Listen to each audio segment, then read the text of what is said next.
Hi friends అందరికీ good evening. Oh my god అని ఎందుకంటే నాకు చిన్న పొంచి నోటేడు పడ్డది. ఓ మై గాడ్ అనంది అసలు నాకు మాటనే రాదు. ఎందుకో ఏమో ఓ మై గాడ్ అని చిన్న పొంచి అలవాటు పడ్డది. దేవుడి పూర్వం నాకు. ఇంకా చాలామంది అన్నారు అట్లా అంటే ఏం కాదు, మంచిదే, ఎప్పుడు దేవుని యాడ్ చేస్తావు అని అన్నారు. ఇంకా కొంతమంది అమ్మాయి స్టైల్ ఓ మై గాడ్ అంటారు. ఎంత అన్నోళ్ళకి అంత అనుకున్న వాళ్ళకి అనుకొని కప్పుకుంటాను. నాకైతే నోటి ఏర్పడ్డది, నోటికి వస్తుంది, నేను కావాలని అంటున్నా అని ఇంకా ఎవరన్నా కూడా పట్టించుకోవద్దని కప్పుకున్నా. లైక్ చేయండి, షేర్ చేయండి, సపోర్ట్ చేయండి friends please. Oh my God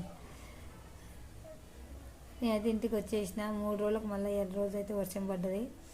అది సోమ మంగళ 3 రోజులు అయితే సెలవు ఉండే, అంటే వర్షం పడలేకుండే. ఈరోజు అయితే మళ్ళీ వర్షం వచ్చింది, పొద్దు నుంచి రాలేదు. మధ్యాహ్నానికి వెళ్ళి మూడం వేసుకొని సాయంత్రం మేము పశువులు వంచుకుంటుంటేనే మేము వెళ్ళి ముందలు వచ్చింది.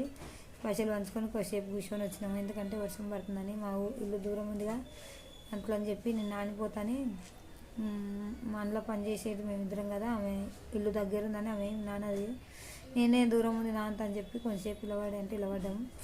నిలబడిన తర్వాత ఓన తగ్గినాక కొంచెం ముసుగు పడుతుంటే వచ్చినాము. అందుకని వీడియో చేయలేకపోయినా, ఇంటికి పోతున్నా అని చెప్తుంటేగా, అందుకని ఇంటికి వచ్చిన తర్వాత అయితే చేద్దామని చెప్పి వచ్చి చేస్తున్నా. లైక్ చేయండి, షేర్ చేయండి, సబ్స్క్రైబ్ చేసుకోండి ఫ్రెండ్స్ ప్లీజ్. బాయ్.